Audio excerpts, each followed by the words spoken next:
नमस्कार दोस्तों, आप देख रहे हैं द हॉरर नाइट मेरे यानी चंदू के साथ। यह कहानी राजस्थान के अलवर शहर से जुड़ी एक सच्ची घटना से प्रेरित किसी के असफल प्यार और प्रतिशोध की है। प्रीति, सुमन और उनके मासूम दोस्तों की खौफनाक दास्तां जो समय के दुष्चक्र में फंस गए और उस मोड़ पर आके थम गए जहाँ मौत उनका इंतजार कर रही थी। तो आइए कहानी की शुरुआत करते हैं बिना देरी करे हुए। राणा साहब एक बहुत अमीर और आलीशान हवेली का मालिक था। उन्हें अपने से 10 साल छोटी उम्र की लड़की से प्यार हो गया था, लेकिन वो लड़की राणा साहब को अपने प्यार के माया जाल में फंसा के उनकी जायदाद को छीन लेना चाहती थी। और वो लड़की राणा साहब को हर वक्त मारने के बारे में ही सोचती रहती। कई बार राणा साहब को मारने का प्रयास भी किया, पर वो हर बार असफल रह जाती। फिर एक दिन उस लड़की ने अपने प्रेमी के साथ मिलकर राणा साहब को मार रहे थे। तब राणा साहब बचने के लिए चीखे चिल्लाए। लड़के ने और उसके प्रेमी ने उनकी एक न सुनी और राणा साहब को अधमरा कर दिया और जिंदा जमीन में गाड़ दिया। राणा साहब ने मरते मरते श्राप दिया कि मैं किसी को नहीं छोड़ूंगा, हर प्रेमी को मार दूंगा। जिस तरह मेरे साथ धोखा हुआ, मैं हर प्रेमी को मिटा दूंगा, मैं सबको मिट्टी में मिला दूंगा। और राणा साहब की मौत हो गई। उस दिन के बाद वो जगह और वो हवेली शापित हो चुकी थी। वहाँ जो भी जाता वो कभी भी वापस नहीं आ पाता था। आज भी राणा साहब की प्रेत आत्मा वहाँ घूमती रहती है। और कुछ दिनों के बाद उस हवेली पे एक प्रेमी जोड़ा वहाँ पे घूमने के लिए आया। उनका नाम था प्रीति और आलोक। उन दोनों की सगाई हो चुकी थी, लेकिन अब शादी करनी बाकी थी। प्रीति अपने घर में किसी को कुछ बताए बिना आलोक के साथ आई थी। प्रीति और आलोक मजाक मस्ती में उस जगह पहुंच गए जहां पे राणा साहब को जिंदा दफन कर दिया था। अचानक आलोक उस जगह पे गिर जाता है और उसका पैर जमीन के नीचे घुसने लगता है। यह देखकर प्रीति डर जाती है और तेज तेज रोने लगती है और मदद के लिए चीखने चिल्लाने लगती है, लेकिन कोई भी उसकी आवाज़ नहीं सुन पाता। प्रीति जब उस हवेली में मदद के लिए जाती है तो वहीं उसे किसी के होने का आभास होता है। उसी वक्त तुरंत प्रीति भी फर्श पर गिर जाती है और कोई उसका पैर पकड़कर उसी जगह पर खींच के ले जाता है जहाँ राणा साहब और आलोक को जिंदा दफन किया था। बाद में प्रीति भी उसी जगह पे दफन हो जाती है।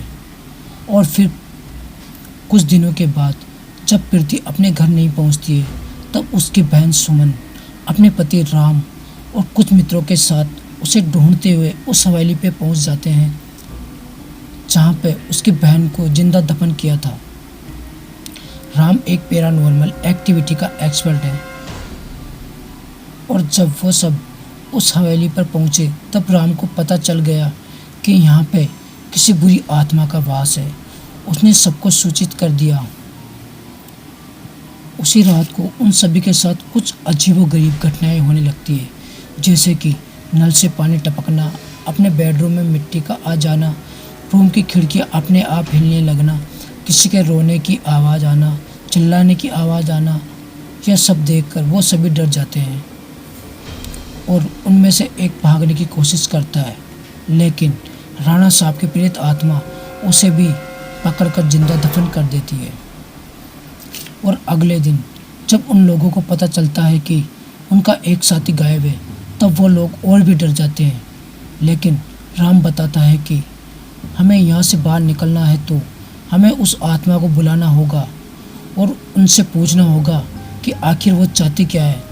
डर के मारे सभी लोगों ने राम की बात मान ली और आत्मा को बुलाने के लिए तैयार हो गई। राम ने एक रूम में सभी तैयारियां कर ली और बताया कि जब तक हम आत्मा से पूरी जानकारी नहीं जान लेते तब तक कोई भी इस रूम से बाहर नहीं जाएगा और कुछ भी हो जाए कोई किसी का हाथ नहीं छोड़ेगा। राम ने तंत्र मंत्र से आत्मा को बुलाना शुरू कर दिया। कुछ ही देर में तेज हवा और बिजली के साथ राणा साहब की आत्मा उस रूम में आ गई। राम ने उस आत्मा से बात की। आखिर तुम चाहते क्या हो? लोगों को क्यों मार रहे हो? कौन हो तुम? राणा साहब की आत्मा ने कहा, निकल जाओ यहाँ से, मैं किसी को नहीं छोड़ूंगा, सब मारे जाएंगे। जो भी यहाँ आ गया उन सबको मार दूंगा। इतना कह के वो आत्मा चली गई।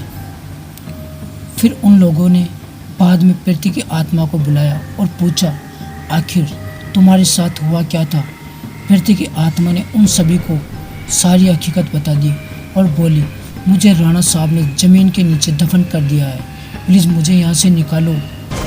सुमन ने अपनी बहन प्रीति से पूछा, राणा साहब की आत्मा को कैसे मारा जाए? प्रीति ने बताया कि जहाँ राणा साहब ने हम सबको दफनाया है वहाँ पास में माताजी का त्रिशूल है। उस त्रिशूल से राणा साहब की आत्मा को मारा जा सकता है और इस महल को उनके जंगल से बचाया जा सकता है। इतना कहकर प्रीति की आत्मा भी वहाँ से चली गई। राम, सुमन और बाकी दोस्त लोग तुरंत उस जगह पे गए जहाँ राणा साहब को दफनाया गया था। राणा साहब की आत्मा ने उन सभी को त्रिशूल के पास जाने से रोका, लेकिन सुमन किसी तरह उस त्रिशूल के पास पहुँच जाती है और उसी त्रिशूल से राणा साहब पे वार करती है। कुछ ही देर में राणा साहब और उनके साथ वो सभी आत्माओं को मुक्ति मिल गई जिसे राणा साहब ने दफनाया था और फिर वो सभी यहाँ से अपने घर चले गए। इस श्रापित हवेली को राणा साहब की प्रेत आत्मा के जंगल से मुक्त कराकर।